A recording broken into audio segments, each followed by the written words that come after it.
അങ്ങാടിപ്പുറം ഗ്രാമപഞ്ചായത്ത് ടീം വെൽഫെയറിന്റെ നേതൃത്വത്തിൽ മഴക്കാല പൂർവ്വ ശുചീകരണ പ്രവൃത്തി നടത്തി. ഗ്രാമപഞ്ചായത്ത് അംഗം സ്വാലിഹ നൌഷാദ് ഉദ്ഘാടനം ചെയ്തു. അടഞ്ഞുകിടന്ന ഓവുചാലുകളിലെ മണ്ണുകളും മാലിന്യങ്ങളും നീക്കം ചെയ്തു. വരും ദിവസങ്ങളിൽ പ്രധാന റോഡുകളിലെ വെള്ളച്ചാലുകൾ വൃത്തിയാക്കുമെന്നും പൊന്തകൾ വെട്ടിമാറ്റി മഴക്കാല പൂർവ്വ ശുചീകരണ പ്രവർത്തനങ്ങൾ ശക്തമാക്കുമെന്നും ഭാരവാഹികൾ പറഞ്ഞു. ഗ്രാമപഞ്ചായത്ത് വാർഡ് 2 മേലരിപ്പയിലെ മഴക്കാല പൂർവ്വ ശുദ്ധീകരണ പ്രവർത്തനങ്ങളിലാണ് ഇന്ന് ടീം വെൽഫെയറിന്റെ പ്രവർത്തകരുള്ളത്. വാർഡ് മെമ്പറുടെ നിർദ്ദേശപ്രകാരം ഇന്ന് വാർഡിലെ പ്രധാനപ്പെട്ട ഒരു വെള്ളച്ചാല് ശുചീകരിച്ചുകൊണ്ടിരിക്കുകയായിരുന്നു. വരുന്ന ദിവസങ്ങളിൽ ഇവിടുത്തെ ബാക്കിയുള്ള വെള്ളച്ചാലുകളും ശുചീകരിക്കണമെന്നാണ് ആഗ്രഹിക്കുന്നത്.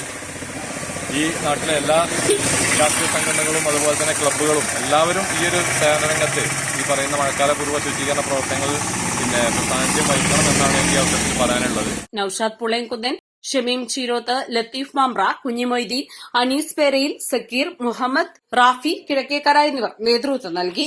East live Perinthalmanna.